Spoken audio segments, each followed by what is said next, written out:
time, I'd work for any international espionage organization that was willing to pay for my services. I had no specific bureaucratic identity, so most of the time I didn't know the identity of the group I was working for. I was paid in advance and given instructions, usually by an agent. My specialization, surveillance and communications. My last assignment was with a Latin American agency that had me follow several diplomats in New York. Nothing much happened until I was instructed to infiltrate the secret circle of Anselmo Tigre. I was killed by an exploding gas stove in a Mexican motel room before eventually closing the case. An agent liaison named Julian Messing contacted me. He telephoned me one rainy morning and told me he worked for a loose federation of Eastern European countries that were interested in the practical applications of parapsychology in the transmission of data. I wasn't sure what that meant, but he indicated that it wasn't important I know much about them because my assignment would be so simple. I was to move into an apartment complex on a rustic island in the South Pacific. I was to wait for further instructions from him. He told me that my neighbor would be an eccentric Bulgarian woman using the name Madame Muggeridge. She was a medium and ringleader of a group involved in the development of psychic warfare. I was to befriend her, keep my eyes and ears open, and reveal my identity to no one. My cover was as a subtenant, taking a few weeks' holiday in this apartment of an actress friend who was away in Europe working on a film. I picked up the keys from the office that afternoon and moved into the apartment with a small overnight bag. I looked more like the gypsy's curse than a tourist. Oh yes, I remembered the place. Perhaps that's why I was chosen for this job. I'd lived there before, and I remembered it all too well.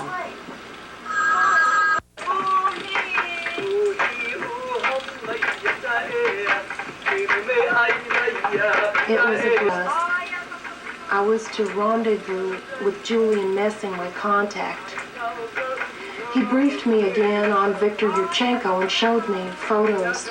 Julian suspected Yurchenko might be a key figure in Madame Muggeridge's circle of operation and psychic warfare research. He suggested I keep close contact with Madame Muggeridge and find out where Yurchenko was hanging out. Yurchenko would probably show up at Madame Muggeridge's or somewhere in Chinatown, or so Julian figured.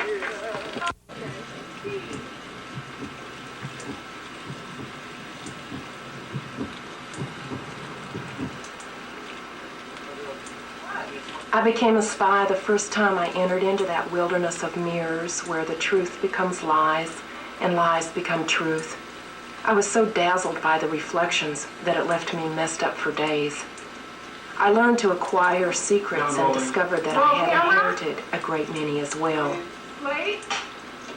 Celine to death. When I was taken aside and examined, the drugs were never found. In the dark, I could sense the walls, locks, the cold metal bars, the echoing clank of the heavy door closing behind me. I did not know how to escape. My stomach was queasy, my head began to spin. To this day, when I feel trapped, my legs begin to cramp. Slate. Action. Well, I certainly have. Oh, really, Celine? You must Growing up in a Louisiana town, I developed an appetite for intrigue. My godmother carried a dark blue velvet cloth carefully folded around tiny little vials. She told me they contained antidotes to all the known poisons in the world.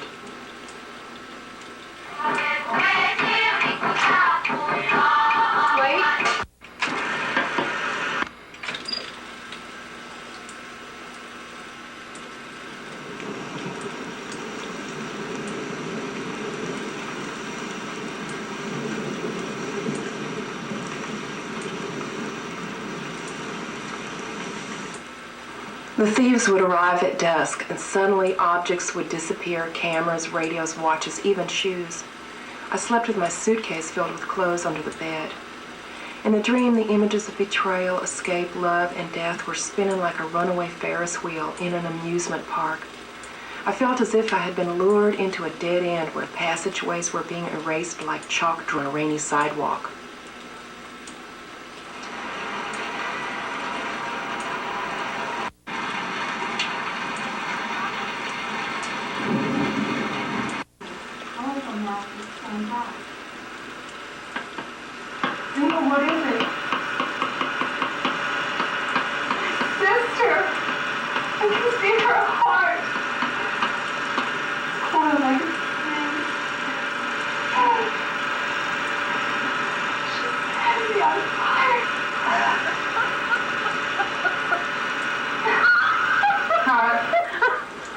Action. Is there anyone there? Give me some morphine before I die. You like to be sick. You're on fire. Won't you give me just a few grains? I have a bad cough. Act 3, Scene 7. Hello, Celine. It's Vaughn. Guess what? Guess who's coming over to my house for dinner tonight? John. Bye. It's been said that the only way to resign from the spy profession is to die. I've been trained to forget, and women like me must not admit a heart. Whenever I get a glimpse of what I love, it's pulled from me.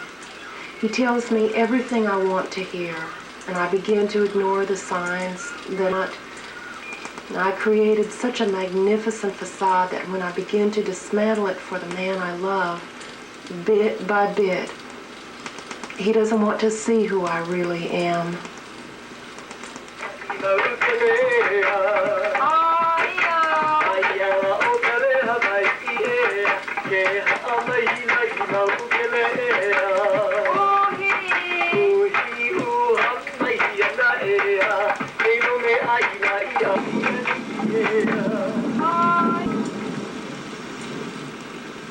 My heart was beginning to feel like an escargot marinated in garlic and oil. If I took a tiny appetizer fork and probed around in the shell, I could pull out that tiny, throbbing, pink, forbidden flesh. I was not surprised. It resembled a blinking bat, falling in love like a whale bloated with promise beneath the poised harpoon. The treasure vanished, and the dream with the sudden thud of an animal carcass. The floor is covered with a gasp of ancient dust.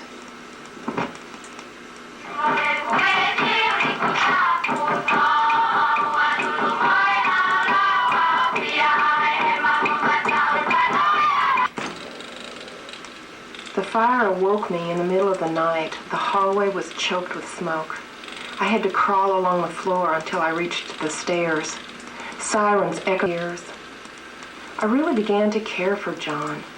I remember being in bed and seeing the side of his face in the moonlight. He was so flattered by Vanya's attention.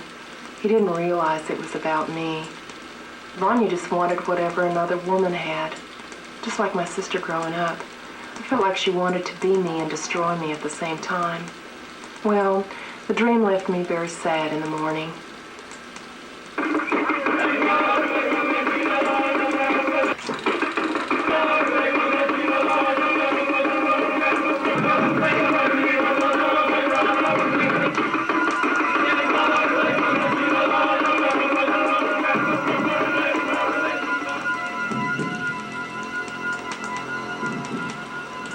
Act 4, Scene 1. Julian, it's Celine. I lost Yurchenko. Yurchenko is dead. Case closed. You're finished.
I had a dream about Julian last night.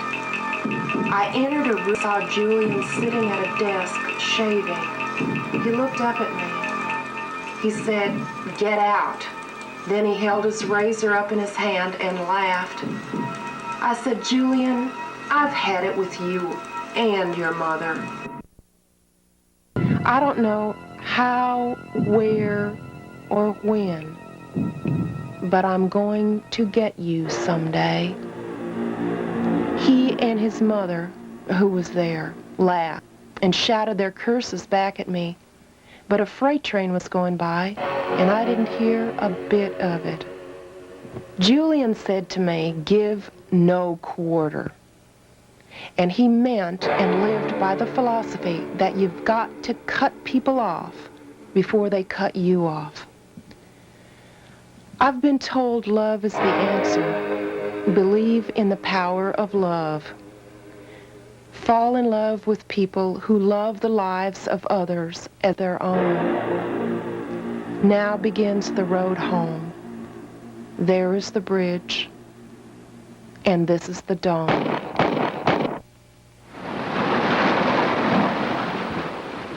Life has made me stronger than I ever wanted to be. Have I forgotten how to yield? So many costumes, velvets and brocades, so many veils. In this jungle, treachery must be answered with treachery. Somewhere on the frontier of fantasies, dreams, deceptions, empty perfume bottles, blocked passageways, and buried footprints, the true self hangs like the naked painting of a woman wearing only a white gardenia.